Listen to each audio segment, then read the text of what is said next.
Because Nazism is something that was invented in Germany in the 1920s and ended 20 years later. In 1945, all the Nazi leaders died. Anyone who had been a Nazi hurried to throw away their badge and swore that they, for heaven's sake, yes, they had joined the party out of obligation, but had never been a Nazi in their life. And that was the end of Nazism. Then you might say there are still skinheads in East Germany who are inspired by these things, but they are not particularly likable. And it is not something that is deeply rooted and significant. Nazism itself is the Nazi regime, something that was established in Germany, which aimed to make Germany powerful and exterminate the Jews. That was its declared purpose from the very beginning. So much so that if you find someone today who says, I am a Nazi, it is pointless to ask them if they like Hitler. Because if someone is a Nazi, they like Hitler, and Nazism has as its symbol the hooked cross, the swastika.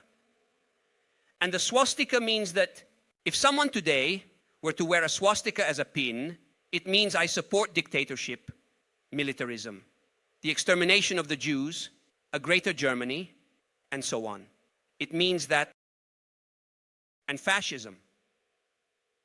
Fascism was born in 1919 and died in 1945. It lasted just over 20 years as well. Fascism is dead, but the fascists have not disappeared. Italy was full of fascists and is still full of fascists.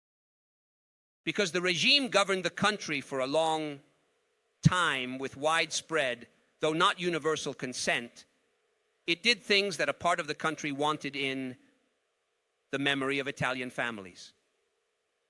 Many families remember anti-fascist grandparents, workers who ended up in prison, or partisans, while many other families remember fascist grandparents who told their children that life in fascist Italy was wonderful and that there were no problems.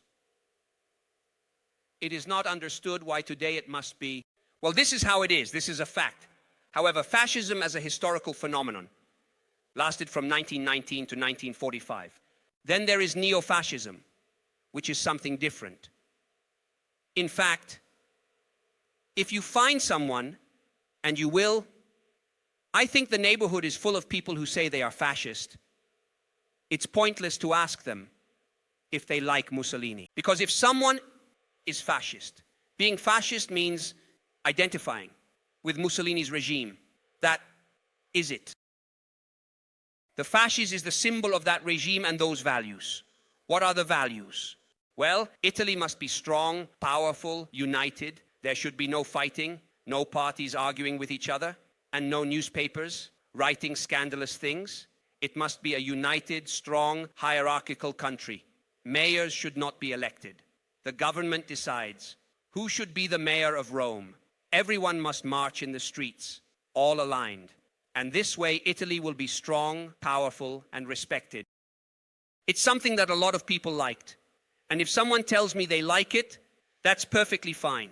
They have every right to say it, of course. However, fascism is one thing.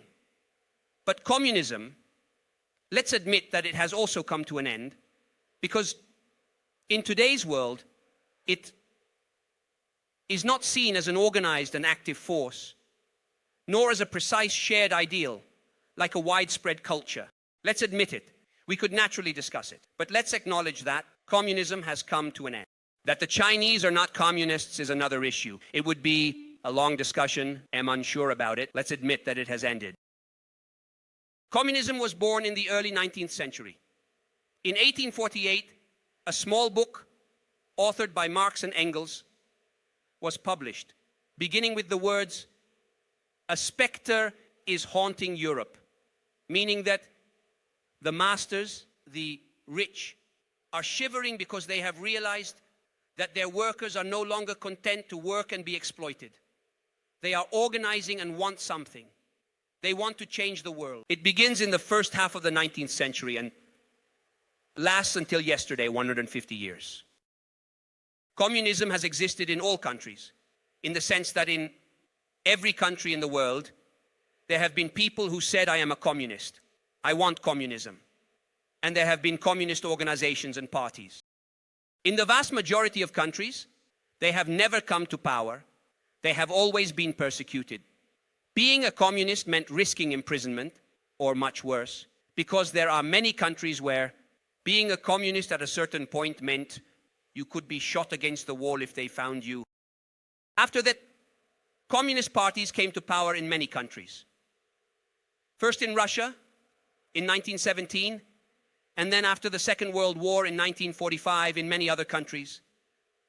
And there is no doubt that their governance was disastrous.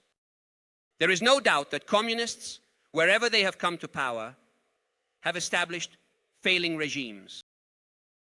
In the Soviet Union, a murderous and assassin regime was established, which provided many things, much more equality than under capitalism, but also a lot of empty rhetoric, unbearable propaganda, and much lethal violence.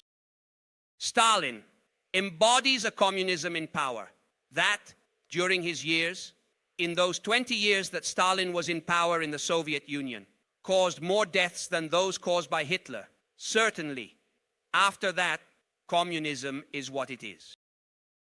Try telling someone who fought to organize workers and make them strike in the newly united Italy of Vittorio Emanuele II that communism is about concentration camps. Try telling that to those who were killed in many countries fighting against colonialism, for example, believing that communism was a wonderful thing.